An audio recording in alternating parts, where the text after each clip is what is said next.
Yeah, 5:49. People, you can pick up.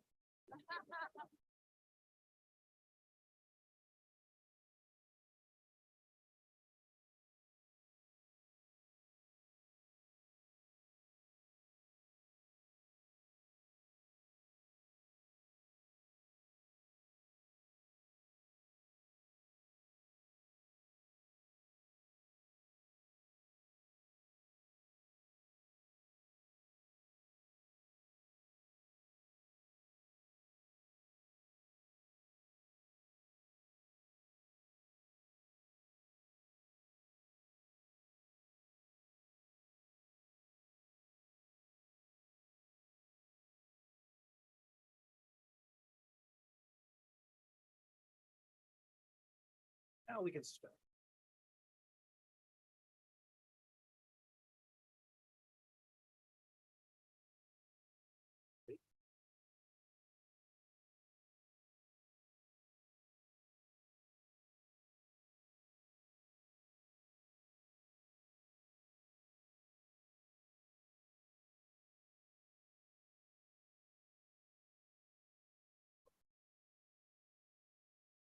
Good evening. Welcome to this October 23rd, 2023 meeting of the Sacramento Regional Transit District Board of Directors. Please call the roll. Director Budge. Here. Director Daniel. Here. Director Hume. Director Jennings. Here. Director Kozlowski. Here. Director Laloe. Director Maple. Here. Director Cerna. Here.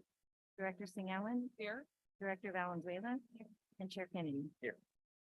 With that, we have a quorum at 9 votes, and this meeting of the Sacramento Regional Transit District will be cablecast on Metro Cable 14, the local government affairs channel on Comcast Consolidated Communications and AT&T Uverse cable systems. This meeting is closed caption in the webcast at metro14live.saccounty.gov. Today's meeting replays Thursday, October 26th at noon and Saturday, October 28th at 2 p.m. on channel 14. This meeting can also be viewed at youtube.com/Metro Cable 14.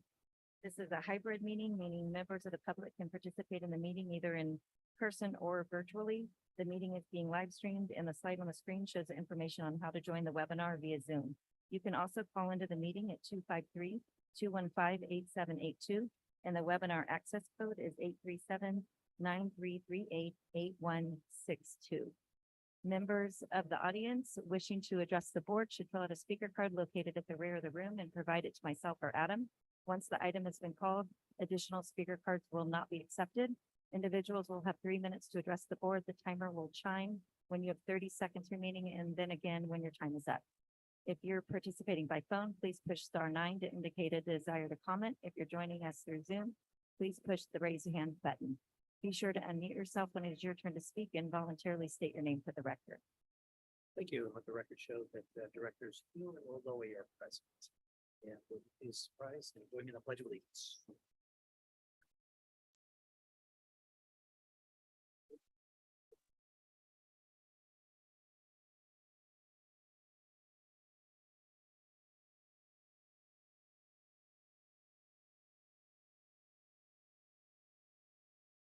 Thank you. That gets us to our consent calendar. We have items 2.1 through 2.7.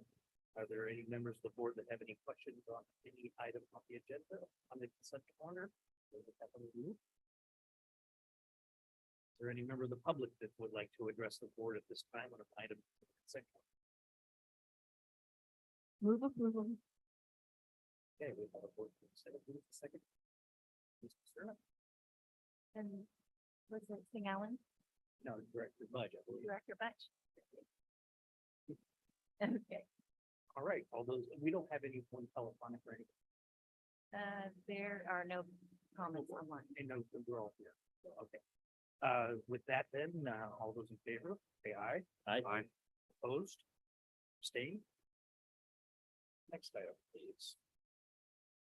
The next item is number 6, public addresses the board on matters not on the agenda. Okay, I do have one card from a member of the public. This time, Kay Harris, I believe.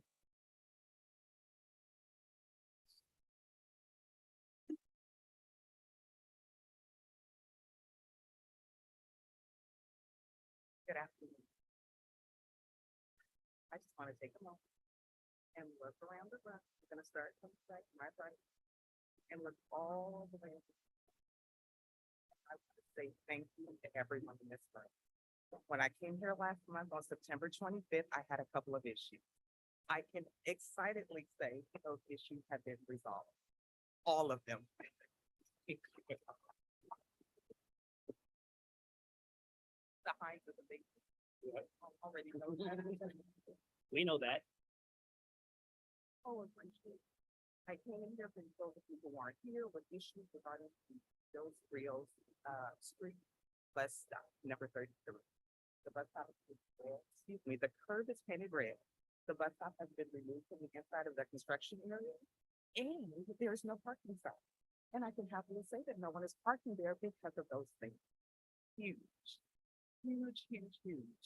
And that's because I came here asking for your assistance. And not only did you do it, you did so in an expeditious manner. I didn't have to come to the next meeting and speak, guys, what's going on? Why wasn't it done? No, it was done. Since then, I can say that I've had coffee with Kate. Yeah. It wasn't personally, but she had an event and I attended. It's just been great. And again, I want to say thank you to everyone in here. I would absolutely have to ask that we continue the conversation. Bill, I have forgotten about you. And I'm looking for coffee with you as well. Okay, okay. I would love to continue the conversation. Again, the rumors out there are that the Dos Wheels light rail station will not come to fruition. I have to ask that we not let that happen. It's needed for the community. It's needed for the area. It's needed for us to continue and grow. I'm originally from the Bay Area, so I grew up with BART and AC train. Two of the most amazing modes of transportation that you can have. You don't have to rely on a vehicle. And I want the same thing for the community, that we can absolutely use the public transportation as an alternative means. It's safe, it's reliable, and it's dependable. So I said all that to say, I would love to continue the conversation with you. I did have an ask that I could be a part of the conversation about the light rail station. I don't know if that's too much to ask, but I think it would hurt to ask. It's absolutely not too much. Okay. There's an emergency meeting this Wednesday. Any and all of you are invited. I would be more than happy to send you the link so you can be a part of that conversation. Because right now we're being asked to think of alternative means of transportation if the light rail station doesn't happen. That's something that we shouldn't even have to consider this early in the conversation, with so much money at stake and so many people dependent upon that coming to fruition. I heard everything that you said. That grant was granted because of the partnership with RT. I ask that we not lose that. It's so I want to say thank you again. Part of the conversation. You can go over Oh, time all day long. well, Saying all this. so well. Thank you. And I don't want to forget about our amazing bus drivers on the route number 33. I cannot say thank you enough to them as well. They did an amazing job. They made those calls, they stayed in contact. I can tell you, I have a nice little list. Like, oh my goodness, if you can get that. All that to say again, thank you, everyone. I appreciate it. Thank you, Ms. Harris. You're always welcome, and we will definitely consider the conversation. You're a valued part of our art family. I appreciate it. Thank you. Yeah. What time? 9:30? I will ask if there is Zoom option. You can watch it, you just can't call it. Awesome. Move some things around. Thank you. Thank you so much. Is there any other member of the public that would like to address the board at this time? And it would have to be of a positive nature. Mr. Chair, Yes. can I just use of one couple seconds to address this Dose Wheel project? Because tonight sounds like Dose Wheel. So last month, we knew it, and we shared some update to the board about the Dose Wheel project status. The project itself is $24 million project. Award was 17.5 million. SACA team made up about like $5 million, use Sacramento's own money. So that's about 24.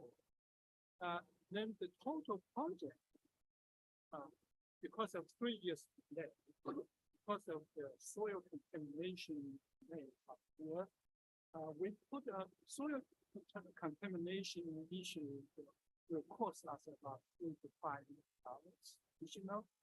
Then the 3 years, the time the cost of living is about 5 to 25% of the cost increase. So total cost is about $2 to $7 million. Then Sacramento further contribute another $3 million. So the cost is about between $24 million funding available and $34 million from the process. $2 million gap. Then I asked the board, last board meeting, conditioning of board approval, our team would further contribute $5 million to this project. So that leaves the gap of $5 million. At last board meeting, Supervisor Sura, Director Sura, Sura, and then the chair and a couple other board members instructed board staff to immediately set up a meeting and work with other partners to take a project, get additional $5 million. So in the past 6 months or 4 years, staff from Sacramento work with our partner, SHRA and many others. We have applied a whole bunch of different funding sources. We get some money, and so right now it's just $5 million. And our commitment to board and staff, this is our part, one of the part projects. So that's why I say. Thank you, sir. Appreciate it. All right, if there's no other members of the public who would like to address the board at this time, we'll go to item number 7, new business. Chair, we do have a couple people online. Oh, we do. So we have Rick Hodgkins. Rick. Sorry, my phone is talking. Can everybody stop? Can you hear me? Okay. I wanted to touch on, I don't know if there's, I looked at the agenda and I didn't know if there was any item on there pertaining to what I'm about to talk about, except for maybe small vehicles. But that this has to do with Sunrise Boulevard. I am so glad that the 21 is running more frequently now and earlier in the morning and later on at night. For those of you that were here on the board years ago, if you recall, and I can't remember that who was here, 20 plus years ago and that who wasn't. I think all of you are pretty new now, to me anyway. Except for a few that have been on a few years, but that what I'm proposing is that we bring back a bus that covers the entire Sunrise corridor from Lewis and Orlando to the Sunrise Light Rail Station. Because I don't know if we still have all those bus stops south of Trinity River on Sunrise, or did we take all of them out? Because it would be great to have that again at some point, if that's ever possible. I'm glad that we have a bus that goes from the Citrus Heights, Roseville, Placer, and Sacramento County transfer point to Mather Field. But what about to the Sunrise Light Rail Station? It's a shot. Now, I've brought this up in years past, years after the 91 was discontinued. This was definitely before Henry's time at RT, so I know he has nothing to do with that change, but or maybe it should be an express bus. I mean, I don't know, but I really miss having a bus which goes from Citrus Heights to the Sunrise Light Rail Station. And that is all for now. I'll have more on the other items as we proceed. Thank you. Thank you, Rick, where I saw our planning staff taking notes and we will consider. Appreciate Mr. all- Chair, Yes. hey, Doctor. So several years ago, when we were talking about this whole drought structure, whatever you call it. It struck me then, and it still strikes me, especially here in the north. The entire light rail system is designed so that it would be fed by all of the bus routes. And when they cut out a lot of the routes to the Sunrise Light Rail Station, they completely destroyed the whole purpose of having the light rail stations as kind of a gathering point for bus routes, so that you could feed into those light rail stations. So if that's still an issue at Sunrise, that's really something that needs to be addressed. Thank you, Director Budge, and I appreciate that. One of the things that you see me in public talking about that process, I promise the public all the time that we're not going to do this every 30 years. And, we're actually, it's an ongoing, always livable document process. So.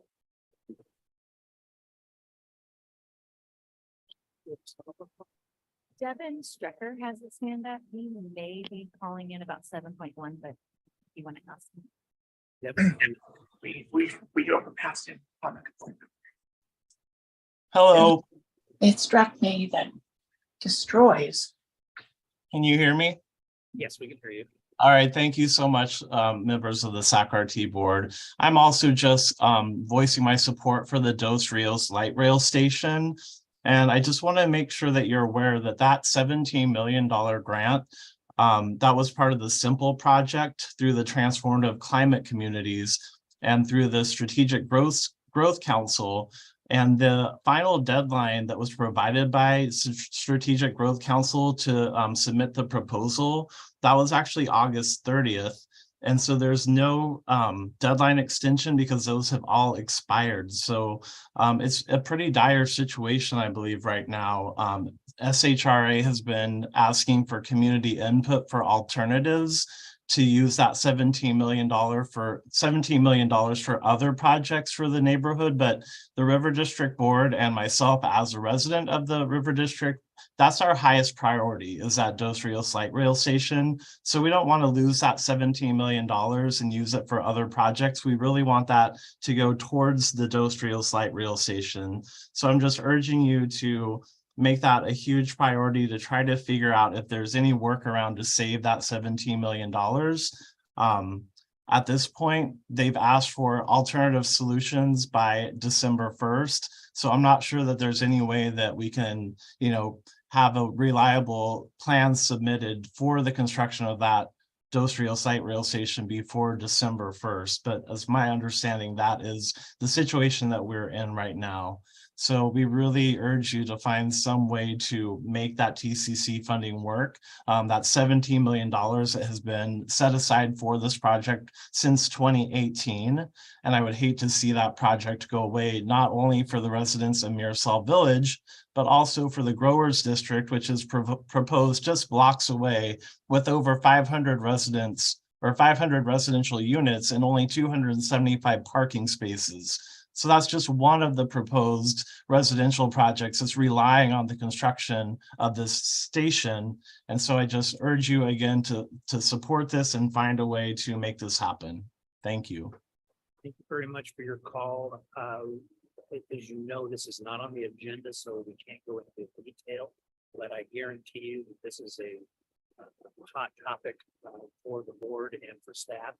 And there will be follow-up, I'm sure, with Director Cerna, Director Valenzuela, myself, in particular with SHRA to address the issue. Thank you very much. Thank you. Okay, item 7.1, I believe we're through with the callers. Okay. Item 7.1, evaluation of funding options. Evening. Speaking of funding, I'd like to introduce tonight in response to a board member request several months ago to evaluate funding opportunities for additional discretionary funding that was really specific to Smart Ride and Measure A. Sacramento hired a consultant to evaluate funding opportunities today. Our report that's attached to the staff report tonight does more broadly examine funding opportunities to fund new services that will help the region meet its greenhouse gas and VMT reduction goals.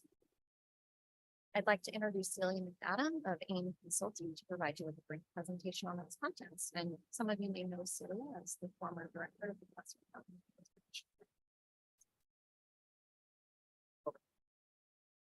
Well, thank you for having me here today, and I will be talking about this report that's in your staff agenda, your agenda.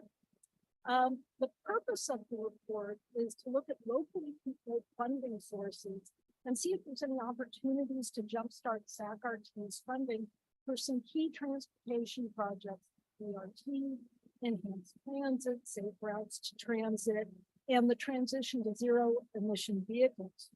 Now, there are dozens of transportation funding sources, mostly state and federal, and some are prescribed, so by formula, and then some are discretionary. But this report focuses solely on those that are locally controlled.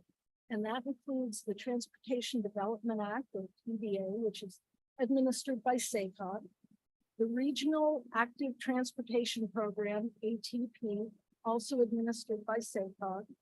There is the regional programs, also administered by SACOG. And some of you may know those as the maintenance and modernization, transformative, community design. And then there's also the Measure A transportation sales tax, which is administered by STA. Next slide. Okay, and then next slide. Little bit of background here.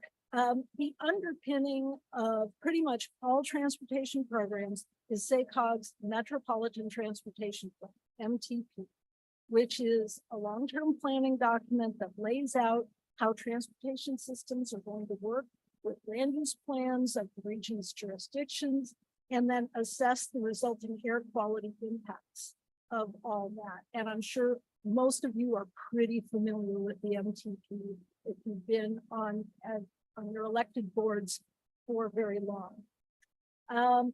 Major projects in the MTP can take decades to happen. First, you have to conceptualize the need, put it in the MTP. You do a project study report to flesh it out. You do environmental studies that often takes many years, sometimes decades, to look at the alternatives. Then you select an alternative, you do the design, you do the right-of-way, and all of that before you get to construction. And at every one of those steps, you have to find money to do those steps. And that often causes delays. And so that many projects that are first proposed in the last 10 to 20 years are still awaiting construction. That's not as abnormal as you might think, and probably to many people's frustration. But here's the thing. You have to have an adopted MTP that is approved by the state, or major state transportation funding stops. That's kind of the crux of the issue then. Oh, we've already gone on to the second one. Okay, so the rules of the game have changed a lot over the last 20 years. And essentially, there's been a series of legislation starting with, you recall, AB 32 back in 2003, going all the way through to the latest federal infrastructure bill, the Infrastructure Investment Jobs Act that was just last year. In various ways, all of these ratchet down the allowable impacts of transportation projects on air quality and congestion, which is essentially greenhouse gases, or GHG, and vehicle miles of travel, which is VMT. So just to kind of summarize, road and highway projects generally have negative impacts on GHG and VMT. Alternative transportation projects such as BRT, transit, bike and ped programs generally have positive impacts to GHG and VMT. So the report goes into a lot of detail about that, but let me give you a couple of highlights of that legislation that's happened over the last 20 years. SB 375, which was back in 2008, requires the program of projects in the MTP to conform to the air quality targets that are set forth by the California Air Resources Board, or CARB. Currently, that means that SACOG's MTP needs to demonstrate a 19% reduction in greenhouse gases over the 2005 levels. State and federal policy also highlighted in the Climate Action Plan for Transportation Infrastructure, or CAPT. All acronyms have to have a nice snazzy name. And the federal IIJA, they both guide the state and federal funds that are needed to match those local funds. And they direct those away from greenhouse gas increasing projects so that they improve air quality. So remember, without an approved MTP, state and potentially federal dollars stop. Now, SACOG has been able to move the adoption of their next MTP to 2025. So there's a lot of work going on this new version. And they have not released any numbers on or projecting what the greenhouse gas targets, how close they'll come to them. But I gotta tell you, I think it's likely that it's not gonna be, those targets will not be met with the current program. And there's a couple of reasons for that. The current plan actually has an 18.6% reduction, and because of rounding, it's 19%. So already a little bit behind the 8 ball there. The 2025 plan is going to have 5 years less to meet the 2035 targets than the current plan that will be adopted in 2025. So you've got an even shorter time frame to meet those targets.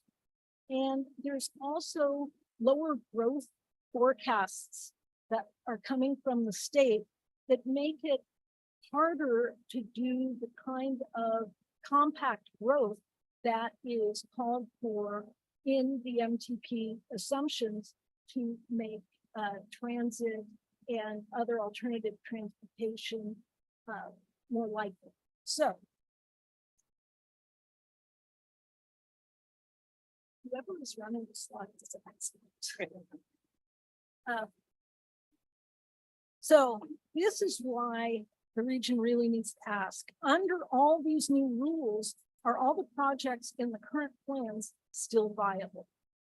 And I don't want to discount the challenge of that statement, because a lot of people have worked a long time to get some of these projects, particularly road and highway projects, moving forward. They're invested in these existing plans. But the fact is, if the region doesn't create an MTP project list that meets that 19% reduction in GHG, state funding gets shut down forever. And many, and probably most, of the road projects that are currently in the MTP, they all rely on matching funds from the state and the feds, and that probably won't happen under the current rules. It's incredibly difficult to persuade the state and the feds to fund road projects these days. So, okay, that's all the bad news. Here's, hopefully I haven't depressed you all too much. Now let's talk about the good news.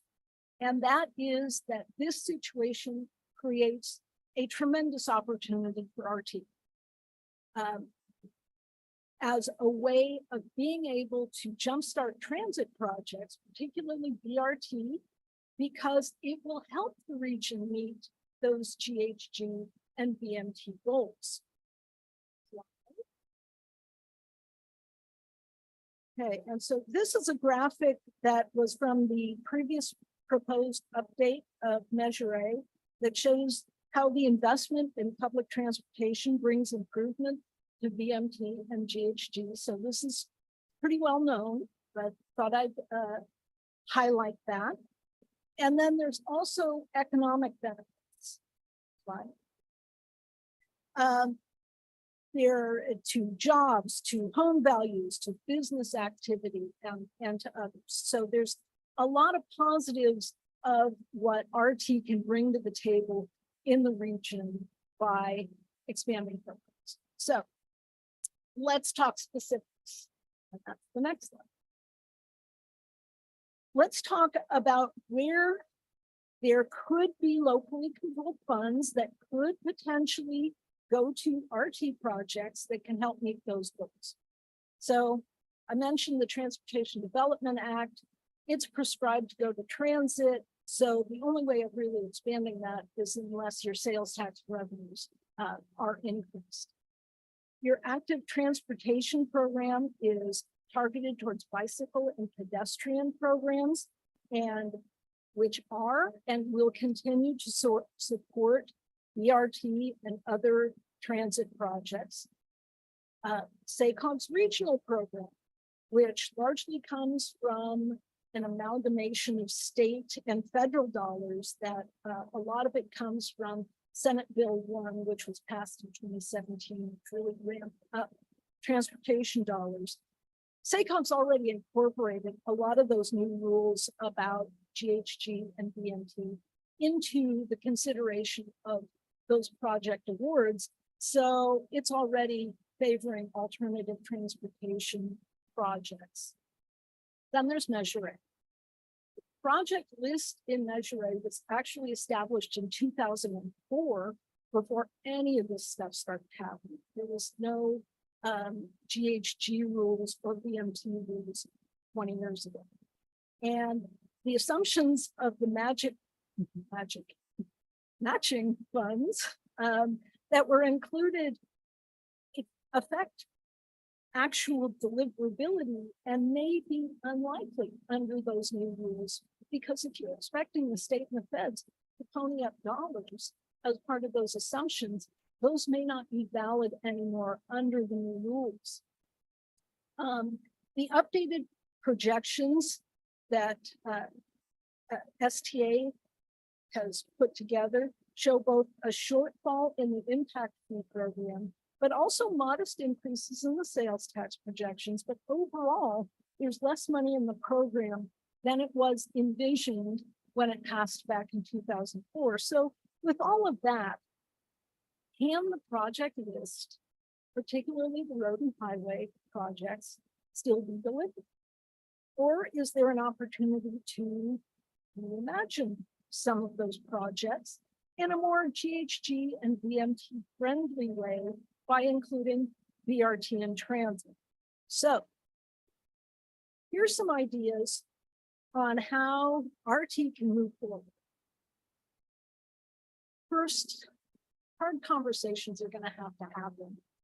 The transportation players, led by SACOG, they're the ones who have to adopt an MTP that meets these requirements, but also STA, the jurisdictions, the project sponsors, Caltrans, and of course, our team need to start a dialogue and take a realistic assessment of whether all of these projects are still realistic and feasible. And, you know, I can't say it enough. The new GHG and BMT considerations mean that not everything is going to be able to go forward because you won't get the matching funds. So I will say that the MTP tends to grandfather projects, which is, you know, a good thing, because if you're a jurisdiction, if you're a project sponsor, you want to have a consistency that you're going to be able to keep moving forward. So once you're in there, you stay. That makes this whole thing more difficult. So this reassessment could mean funds that are reallocated to other projects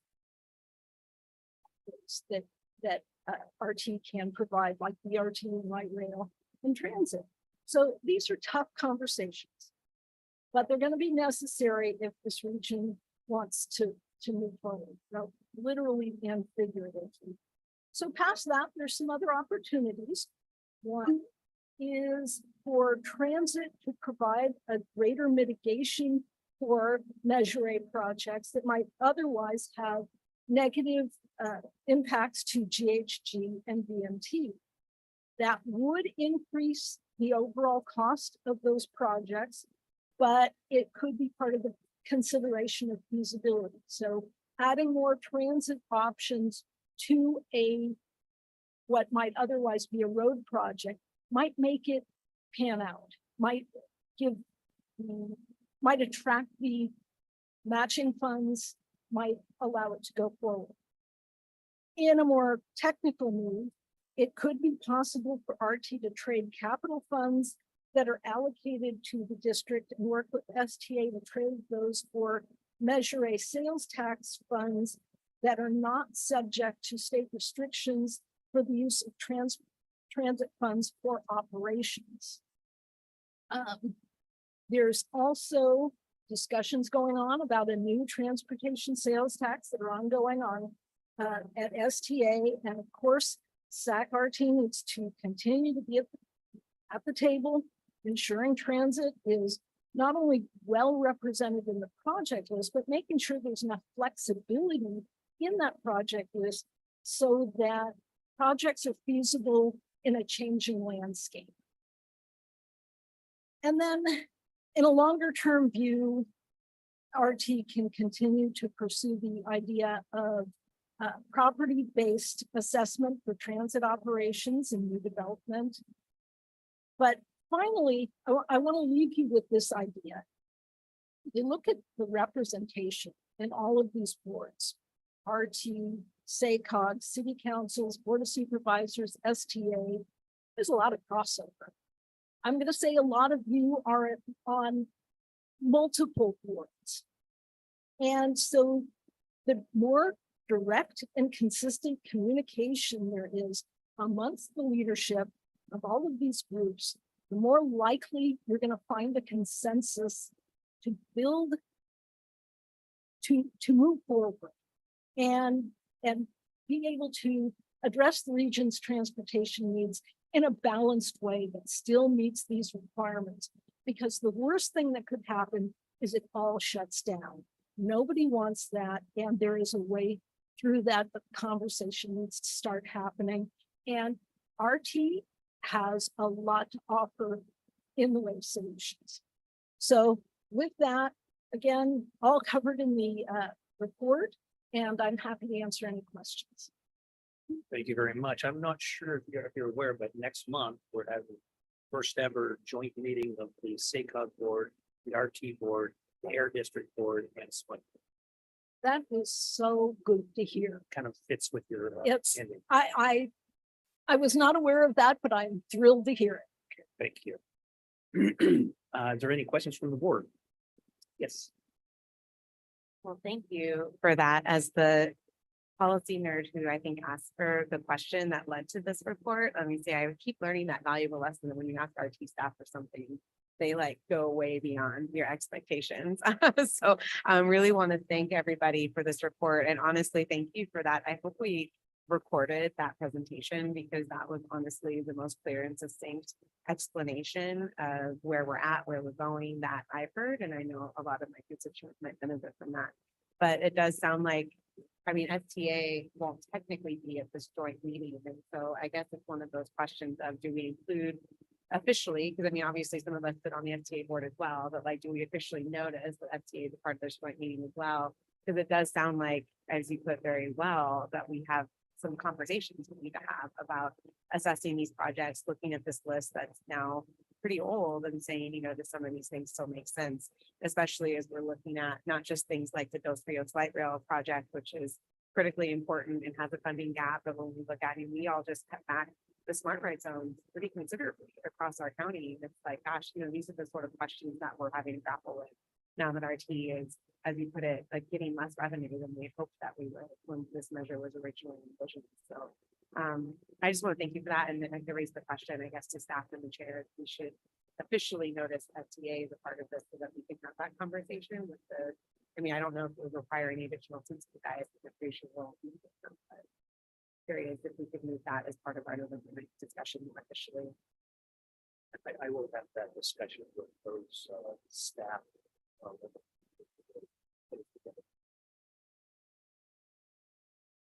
Anyone else? Yes.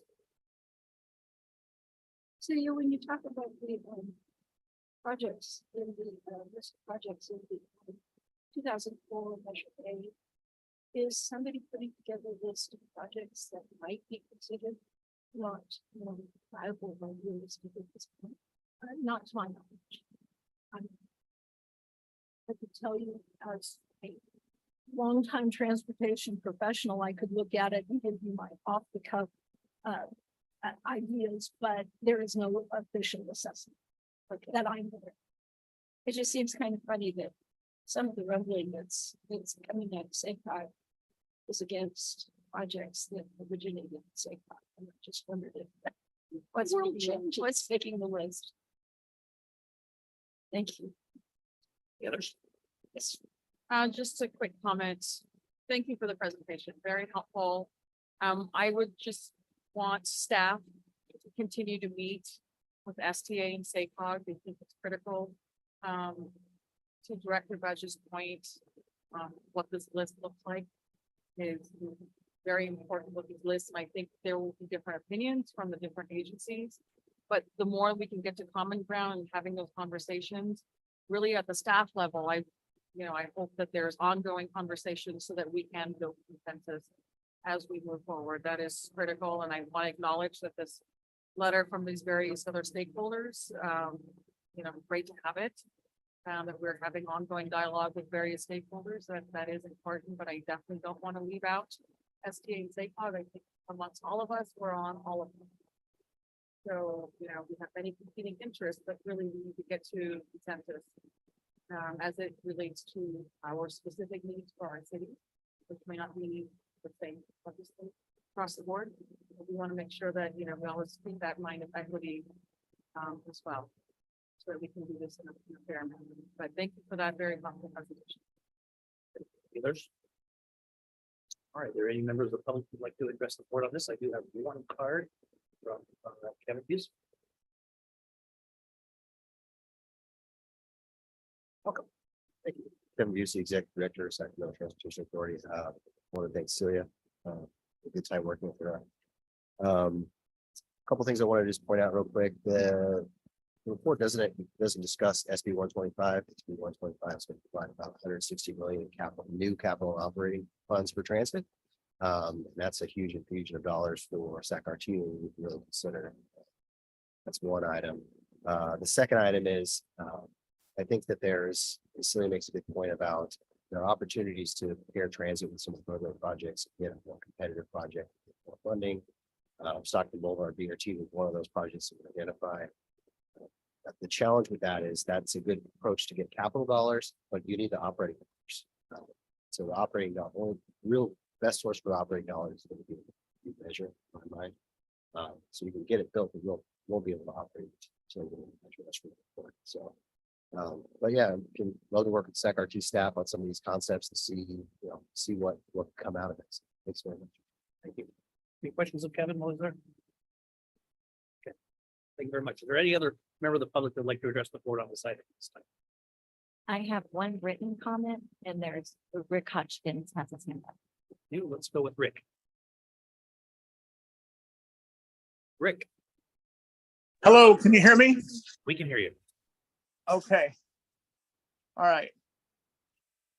I want to reiterate something, Chair Kennedy, Supervisor Kennedy, that you mentioned either last meeting or the prior meeting to that, and that is this. The taxpayers had said, and I quote, that they will not give RT or the or SACOG, whichever, a penny unless we take a firm hand with homelessness. And that unfortunately, contrary to what folks both on the board and off of this board may believe, we can't just merely build ourselves out of homelessness, meaning build more housing and units. Sadly, that the ultimatum is we're going to have to repeal the restriction, the statewide restriction on rent control, that which is the Costa-Hawkins Rental Housing Act. If it's not this board's job to opine on that, so be it. But that I would stress that this is one thing that we need to take back to our respected city councils and county supervisors meetings and have them, talk about this. Again, we cannot simply build our way, despite the fact that Gavin Care Court is going to start up about a year from now in all the remaining counties. And there's, more supportive housing being done, that we simply cannot build our way out of the homelessness and housing crisis and housing shortage. We are going to have to repeal the Costa-Hawkins Rental Housing Act of 1995, that which, by the way, bans inclusionary housing. It doesn't discourage it, it outright bans it. That's a form of redlining. Second, that when it comes to money for Smart Ride, they're knowing that that money is going to run out, that there was talk about contracting with Lyft or Uber. So once again, that we cannot just build our way out of this homeless and housing crisis and housing shortage and call it good. We're going to have to repeal rent control. And if it's not this board's job to opine, so be it. Let's take it back to the city council and county supervisors, have them write to the legislature about that. Thank you. Thank you, Rick. Yes, this is the letter that's actually been provided for you. So dear Chair Kennedy and SAC-RT Board, Sacramento is the capital city of the fourth largest economy in the world. Fourth and a most largest. Vibrant And diverse. Sorry, I was moving. I couldn't teach it. And diverse community. Sacramento's growing economic engine and history of regional collaboration and cooperation help us pursue a better quality of life. We applaud the content included in the evaluation of funding opportunities memo to support transit, infrastructure, and address climate change. It has been 20 years since the first Measure A passed, and the regulatory, legislative, and political landscapes today are vastly different from what they were in 2004. The report delivered to you today makes it very clear that we must take a different approach, especially as the fastest growing region in the state. Our transportation focus must address climate change, accelerate our zero emission transition while addressing social justice and equity concerns. The Stockton Boulevard corridor is a prime example of regional collaboration to deliver a project that addresses climate change through infill and high quality public transportation, along with critical infrastructure and safety needs in the congested corridor. We need local governments, the business community, and environmental organizations all pulling in the same direction in order to create jobs, improve our transportation network, and secure billions of dollars in state and federal grants. We hope this report will be shared with the Sacramento Transportation Authority and the Sacramento Area Council of Governments for their consideration, and we are open for continued dialogue regarding our region's transportation network. In the absence of new local funding, this report gives us a path forward to leveraging much needed funding our region is currently missing out on while addressing our ambitious climate needs. We offer this letter to demonstrate our region's spirit of collaboration and cooperation, and we stand ready to discuss these important and timely concepts with you. The signers of this letter are ready to work together to rethink this issue and find new ways to pay for improving infrastructure, protecting the environment, creating jobs, and growing the local economy. And sincerely, Barry Broom, President and CEO, Greater Sacramento Economic Council, Pat Fong Kushida, President. I have an idea.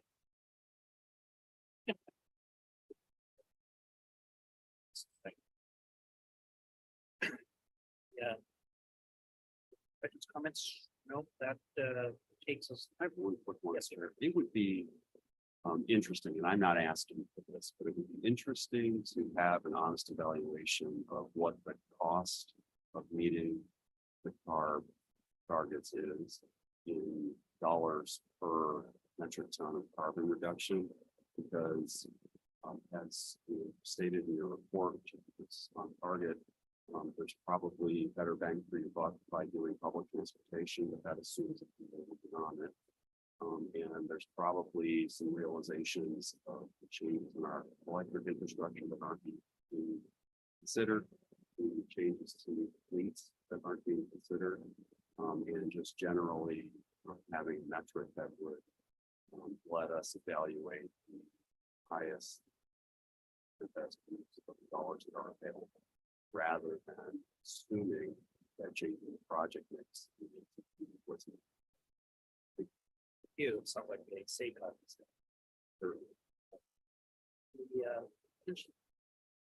Thank you very much. That takes us to item 7.2. Presentation on ongoing project initiatives. Good evening, Chair Kennedy, Vice Chair Jennings, members of the board. So we are back today. I'm Shelley Valentin, Deputy GM for SACRT. Over the last 3 months, we have provided you with updates on ongoing projects and initiatives, as well as some feedback and new initiatives that we are taking on as a result of your feedback. So today we have one final topic to discuss, and then we're going to take a quick break. Maybe come back to you with some more updates on that project we're working on actively about student ridership. And then next month, we will have our recognition program for our community advocates. We have 4 we are recognizing, but unfortunately 3 of them had made it tonight. We want them to be there for that. And then today we will have the bus efficiency and use of smaller cutaways is our only topic. And then we will be covering any customer feedback and questions from the board. So with that, I will hand it over to Laura. And Carmen will also be.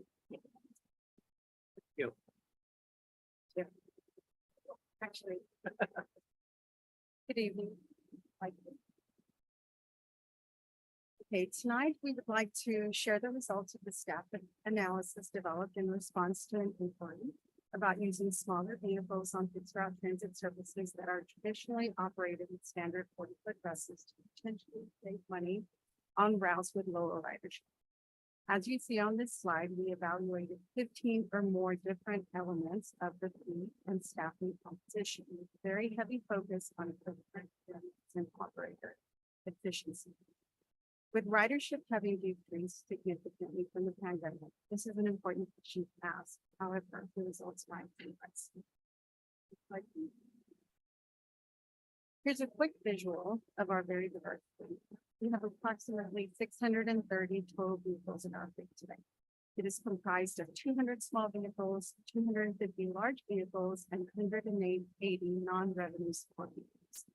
The small bus fleet is used primarily for paratransit, microtransit, and some contracted service or transitional fleet related to movement operations. Our larger city buses are primarily used for our fixed route services. Small cutaways versus city buses. The first vehicle I'd like to discuss, this was only called a cutaway. Because of its design, these smaller vehicles are regularly used in the industry in neighborhood shuttles, paratransit, and microtransit services. Passengers climb stairs to this high floor vehicle, and passengers with mobility aids use a lift to board the vehicle. Over to the right, you'll see the full-size buses. The second vehicle, this is a city bus. These buses are low floor with no stairs needed to board. Passengers with mobility aids use a ramp to board the vehicle. As with most city bus systems, SACRT shares buses and operators across routes. The majority of operator schedules are interlined for efficiency and cost savings. In other words, our buses move from one route to another throughout the day in a single operator shift to most effectively cover all work assignments. We use specialty software and technical staff to optimize our route assignments. If a full-size bus is needed on one route, it cannot be shared with another route that uses a small bus and vice versa. This means that if we wanted to use a small bus on a route with lower ridership, we would likely have to switch work. Maybe even add an additional operator if the interline routes would require different bus types. Historically, this is why it is most efficient to have a uniform and therefore more versatile fleets. As you may have noticed, one of the biggest differences from the two vehicles is that the Cutaway has a lift and the bus has a ramp. This greatly impacts on-time performance. On average, a Cutaway has a longer boarding time compared to a full-size bus. Also, a standard bus with low floor, a rear door, has wider aisles, which also helps in minimize wheelchair delays and maintaining schedule reliability. For this reason, our future goal is to replace these Cutaways with more modern, low floor vehicles with ramp to make boarding easier and faster. Regarding passenger comfort, Cutaways have a bumpier ride with more interior noise compared to the smoother ride, the in-floor quiet ramp of a 40-foot transit bus. We expect future replacement vehicles to also include a better design for rider quality. And finally, fare collection. Fare collection was another consideration. Cutaways lack the space for an electronic fare box, which means that they lack the ability to move change for customers and unable to collect data and fare cards. We can now hand it over to Laura, and she'll continue with a list of considerations and the next steps.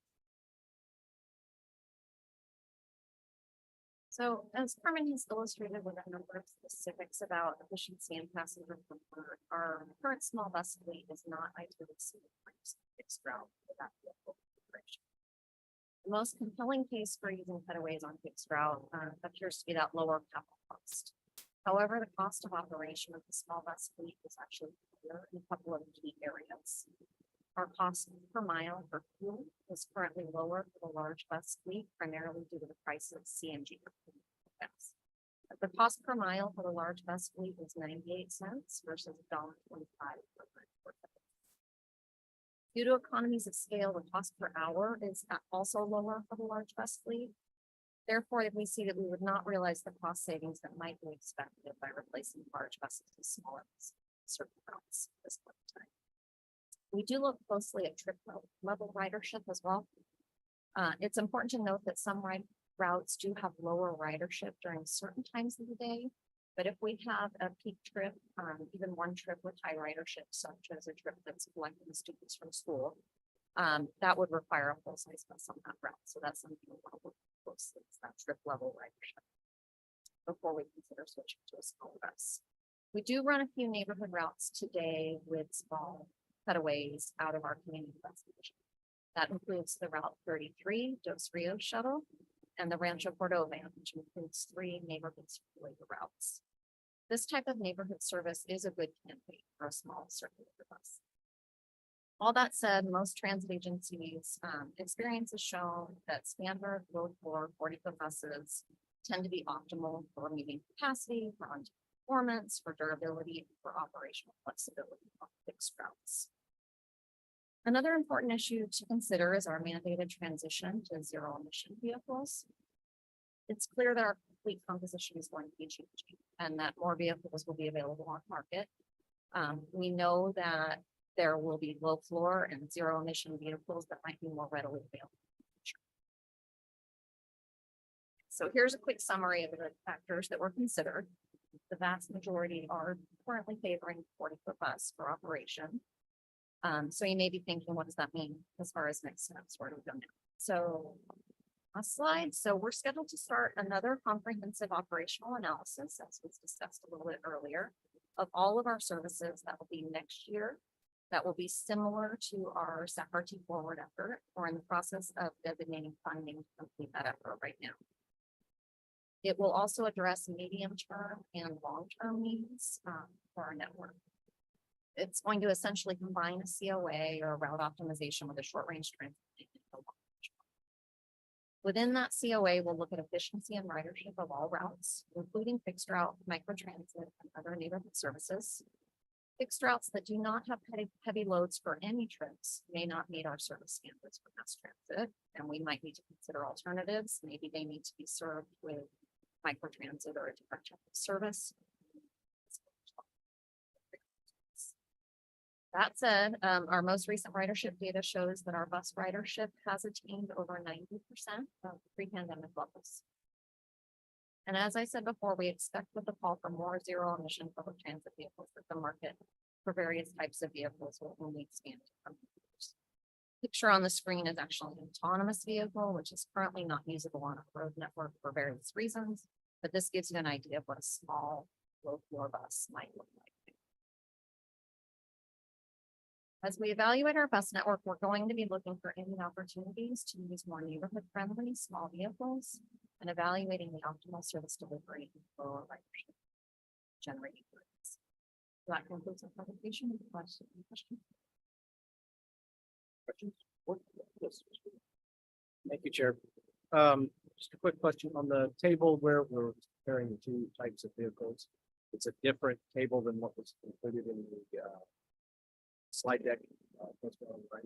Two check marks that I saw. I added a row just today. I added the capital cost. Oh. That wasn't on there. So the capital cost is lower, obviously. But the operating cost is slightly. And then explain to me how on-time performance of passenger comfort you determine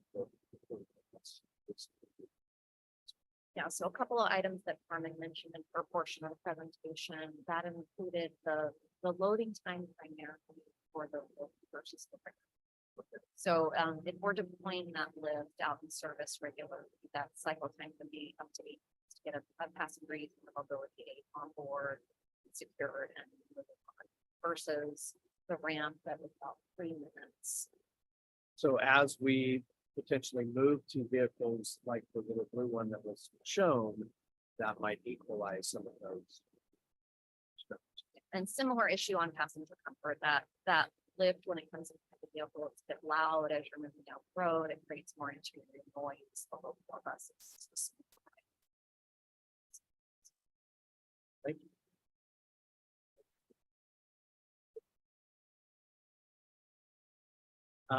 One thing that wasn't highlighted in that is that it's also just the fixed cost of a lot of our costs is labor. And so, regardless of how big your bus is, you're gonna have the same labor costs. about 8%. Yeah. Right. Right, up next, I believe Ms. Wednesday. Chair Kennedy, members of the board, I'm Lisa Hines, the Vice President of Security, Safety, and Customer Satisfaction here at SACRT. Just a couple of quick updates from last board meeting.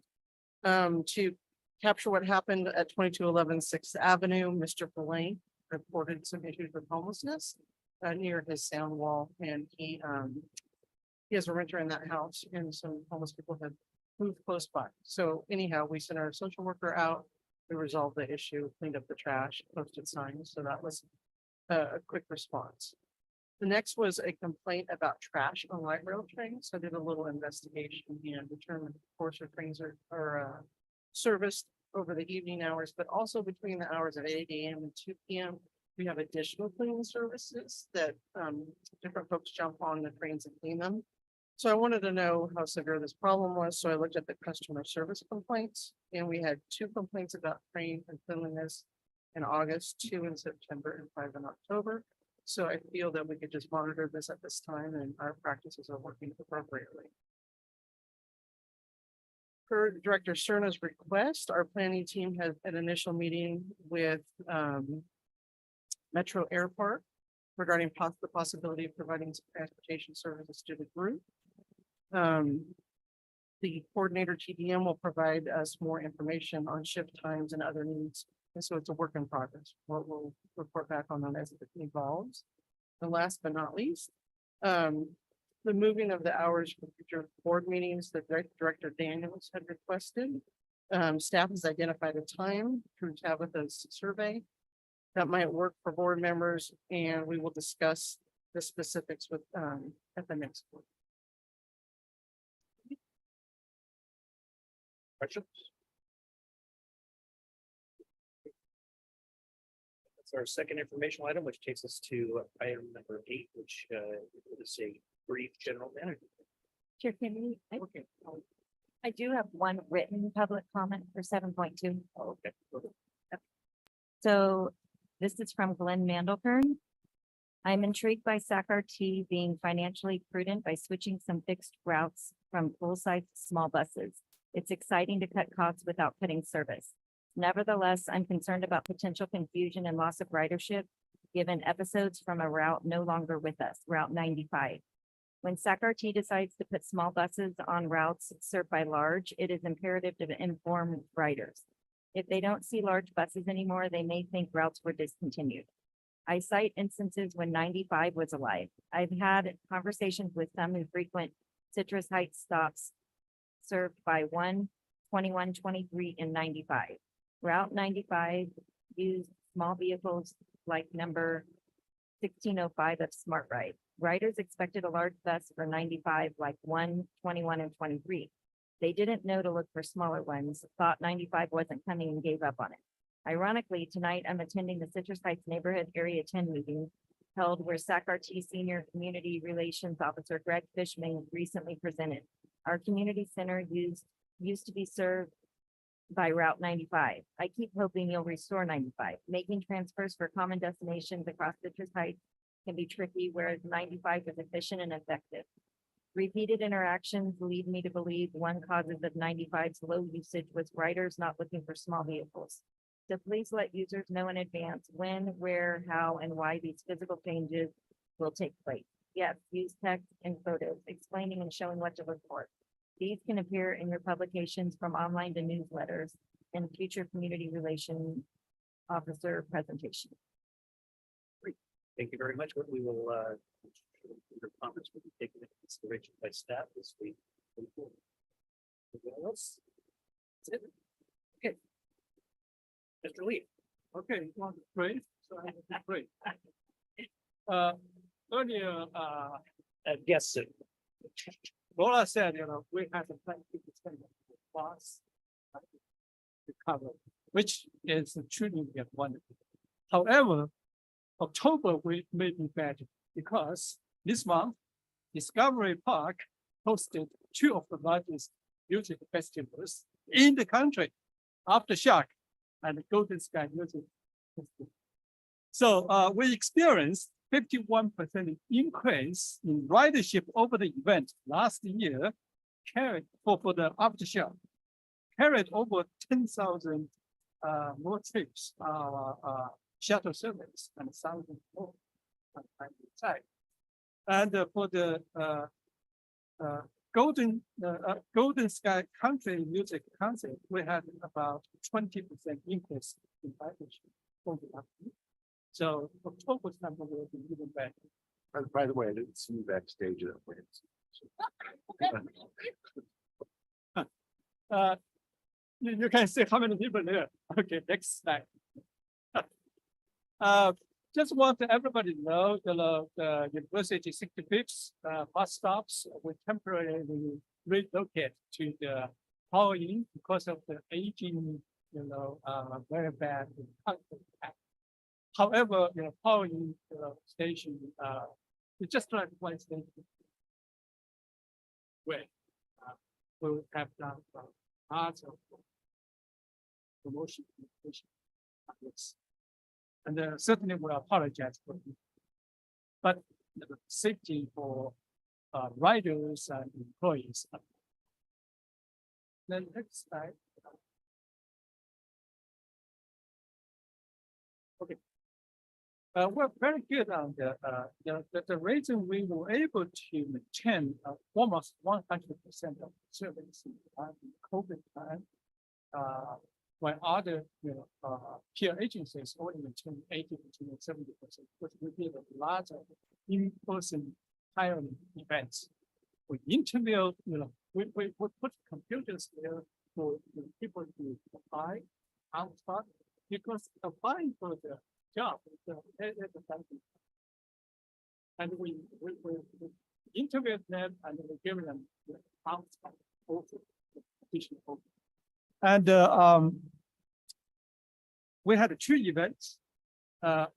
we had a record number of attendees. For the first one is 144, and the second one is 1.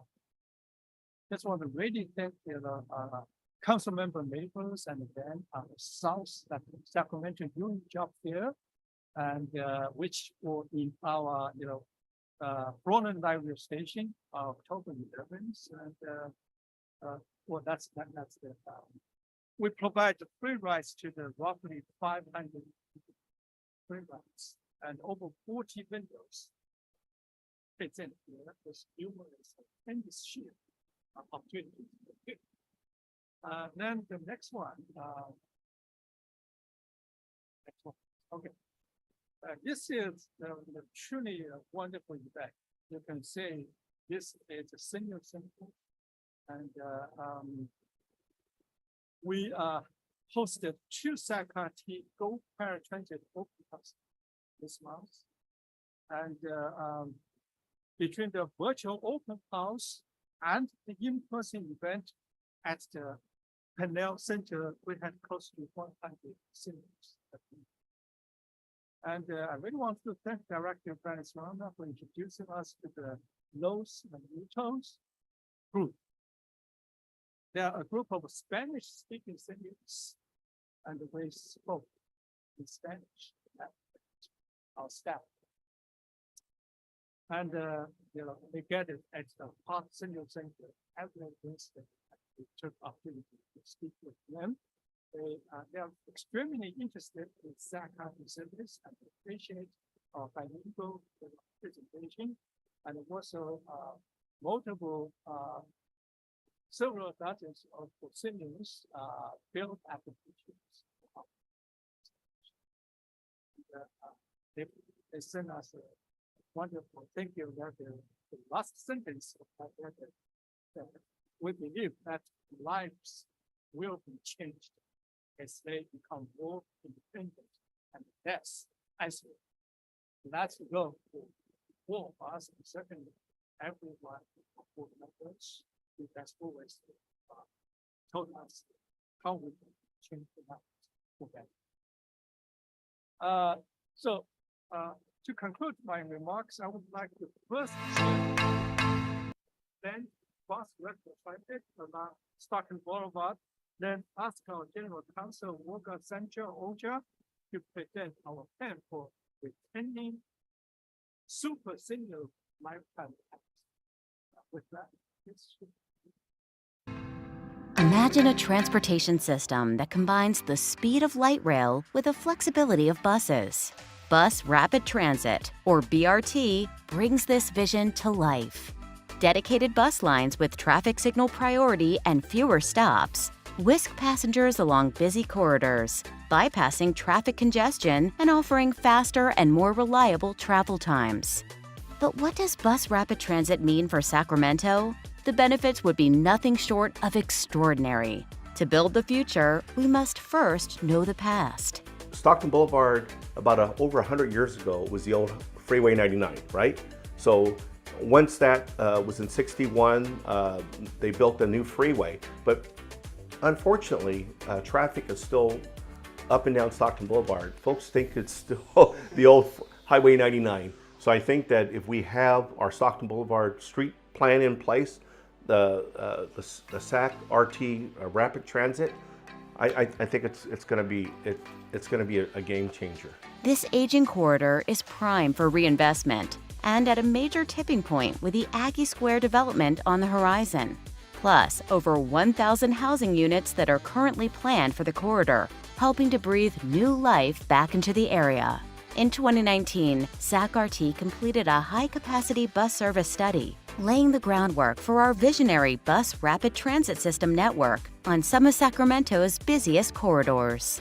The Stockton Boulevard corridor is at the forefront of the Bus Rapid Transit efforts. Currently served by SAC-RT's Bus Route 51, it's the highest ridership route in the bus system. Bus Rapid Transit, known as BRT, is the transit solution our region needs. Picture specially branded BRT buses running in their own travel lane, communicating with smart traffic signals and traveling faster than automobile traffic. BRT would contribute to a cleaner environment by reducing single occupancy vehicle emissions to create a healthier, greener Sacramento. SACRT is planning a network of golden standard BRT routes that would seamlessly integrate with our current system. These new routes can extend our service reach and capacity along major corridors. This innovative service will not only increase ridership, but also combat climate change, address social justice and equity while accelerating much-needed housing. With a strong partnership between the City and County of Sacramento, along with a recent $5 million award from SACOG, SACRT is making incredible strides. The City of Sacramento is even pledging to create a dedicated 4.5-mile bus lane as part of the project, ensuring that this transformative initiative is a success because unimpeded transit will travel faster than people in cars. So this is a big area for the City of Sacramento. So it's an area where we want to focus investment in more housing, as we can see behind us. We want to support the economic vitality of the corridor. It's struggled for a long time. We want to uplift that. We want to avoid displacement for the folks that live here as it revitalizes. And it's an important transportation corridor. We have so many important institutions. We have UC Davis up to the north, we have Kaiser down to the south, and we have a lot of neighborhood and regional commercial around here. And then all the folks that live around here, we want to serve them. Once completed, the BRT lanes would operate on Stockton Boulevard between Alhambra Boulevard and Florin Road. BRT offers significant benefits to all residents in terms of travel time, cost savings, access enhancement, congestion, greenhouse gas emission reliefs, including safety and health benefits. And the proven solution is here, and it's called Bus Rapid Transit. Well, I'm proud to represent Stockton Boulevard. It's a community that's rich in history and culture and diversity, and BRT will help uplift that even more so. BRT, academic studies have shown, will actually help create jobs, help retain jobs, which is just as important. And I really see this as a down payment in the future of South Sacramento and the Stockton Boulevard corridor. Sacramento is on the brink of a transformation that will redefine how we move, live, and thrive. Together, we're paving the way to a brighter, faster, and more connected future. Get on board. I just want to say, thank Chair Kennedy, leading a whole bunch of CPAC team board members visit this site a couple weeks ago. And right now, the BRT truly gaining lots of attention in this region. Our goal is in the next 5 years to secure up to $500 million, $500 million to start or complete at least 5 to 6 BRT routes around the strategic corridors in this region. And as you know, we have secured more than $400 million in the last 3 years for library modernization. And I think we need another $100 to $200 million to complete library modernization, which we will be able to do it. And to talk about that, November 8th, we're going to have a big press conference in Iron Point Station for the Folsom double tracking press conference. 2 congressional members already confirmed, one from the Republican, Kevin Kiley, and one from the Republican side, Democratic side, Congresswoman Doris McSweeney, both confirmed to speak, and 3 state legislators, 1 senator, 2 assembly members will attend too. So I would request and encourage all of our board members who will be there too.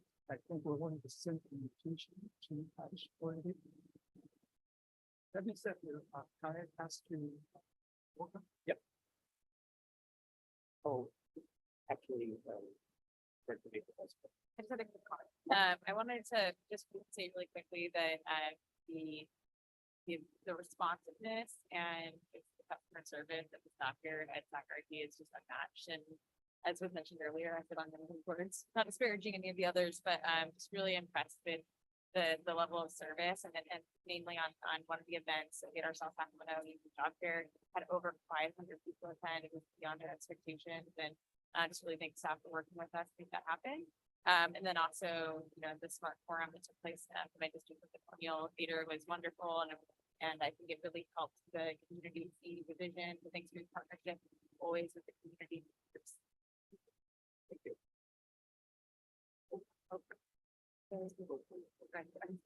I wish we had those buttons we had on the other diet so we could signal you.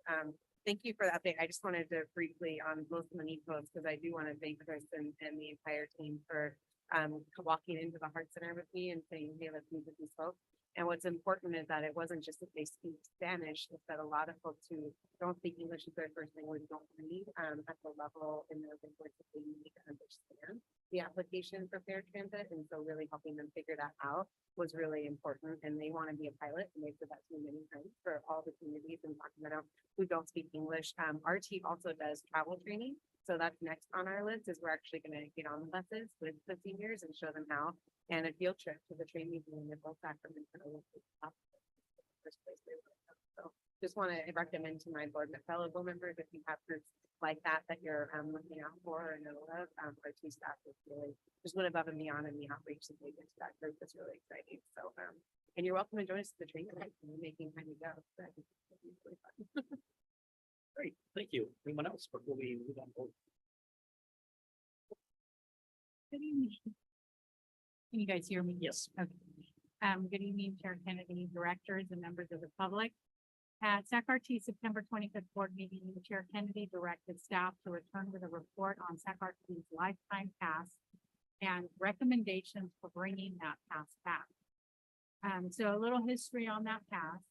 The lifetime pass was available to individuals 75 years of age or older and provided the holder of the pass unlimited access to SACRT's fixed route system at no cost to the holder for the remainder of their life.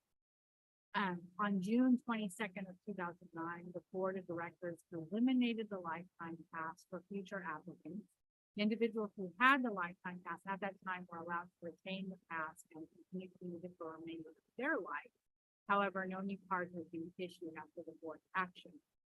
The pass was eliminated as part of the FY 2010 budget process when SACRT was attempting to fill a $9 million budget shortfall.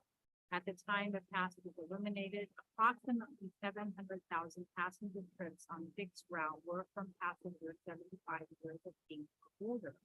By 2016, that number had dropped to approximately 100,000 rides from those 75 years old.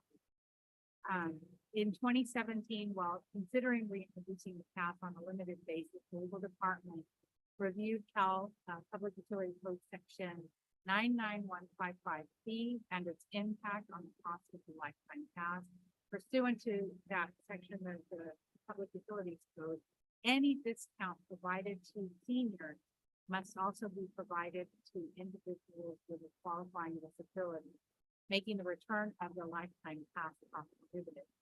In researching the issue, reviewing senior discount programs among our peers across California, and discussing the issue with our peers throughout Northern California, staff has determined that the only way to return the lifetime pass without triggering the obligation to provide the same free pass to individuals with qualifying disabilities is to pursue a legislative solution. We identified two options that we could pursue.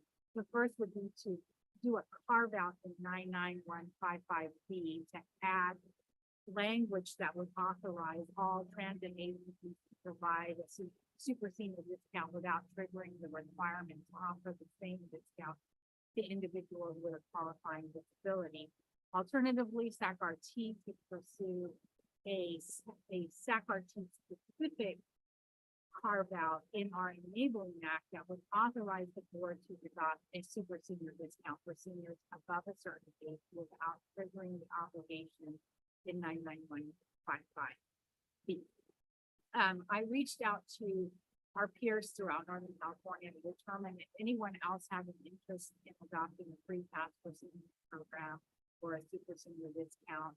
And nobody was interested. They all cited existing budget shortfalls and fiscal challenges.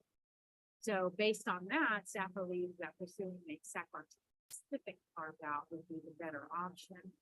And after discussing our options with our state lobbyist, staff recommend modifying Cal PUC section 102.121 to add the authority to adopt a super senior discount for individuals 80 or older without triggering the obligation to provide the same discount to passengers with disabilities. And we have drafted language to include that, and we'll be providing it to our lobbyists so that he can find us an offer. And at this point, I'd be more than happy to answer any questions in the past. Well, I won't go too much into it since it's not agendized, but at this point, is there any interest on the board to have this formally agendized and put back on? Or are we happy with going forward with the recommendation that was brought forward? So, Chair Kennedy, I'd like to point out it is a change. It is? Yeah, it's in the general. Oh, there it is right there. Yeah. Never mind. Yeah. Do you want to vote? The motion? Sure, Well, we could do it. I mean, It's not exact. but it could be. It sends a message. And I will move that we approve of this proposition. And Chair will second that. All those in favor? Aye. Opposed? Abstained? Just say procedurally, it feels a little weird because the way it's agendized, we really didn't offer the public an opportunity to chime in. That's kind of why I was bringing that up, that maybe we want to agendize it in a different way. Okay.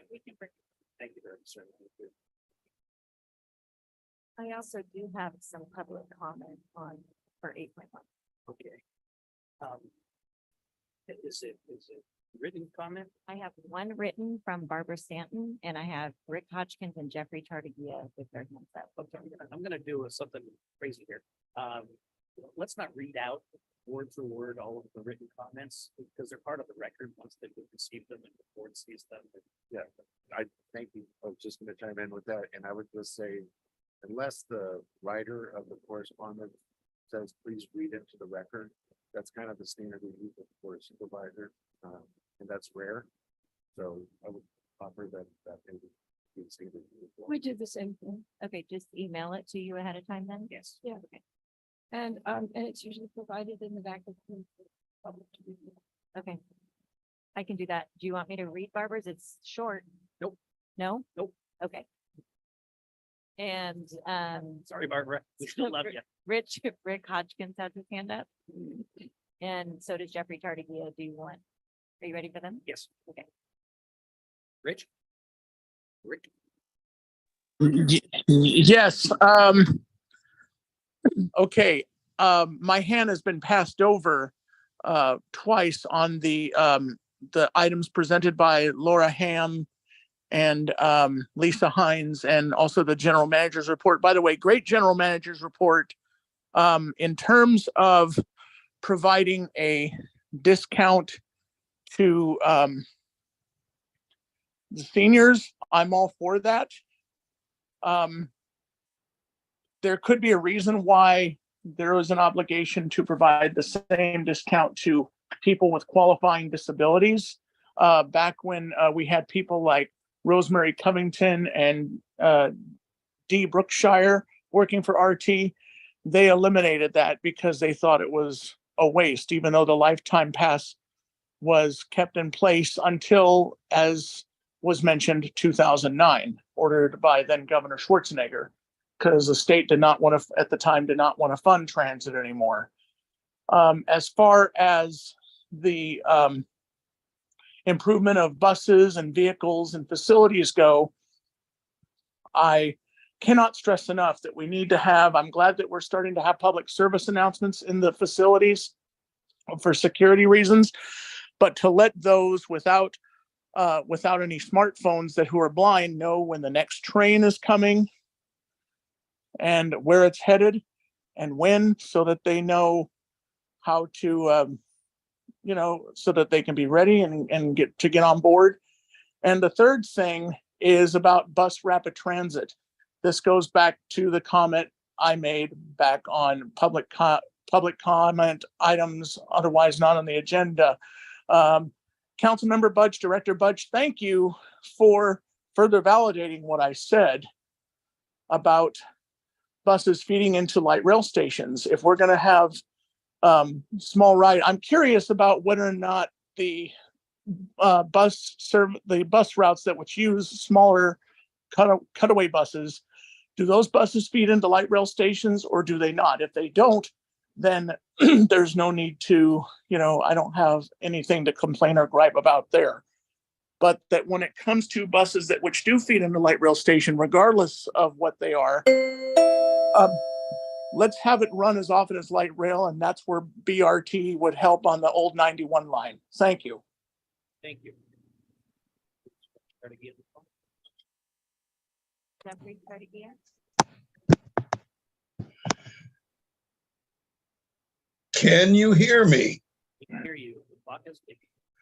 Well, I'm sorry, at my end, even up total volume, I can barely hear you. So I've missed most of what was going on through there.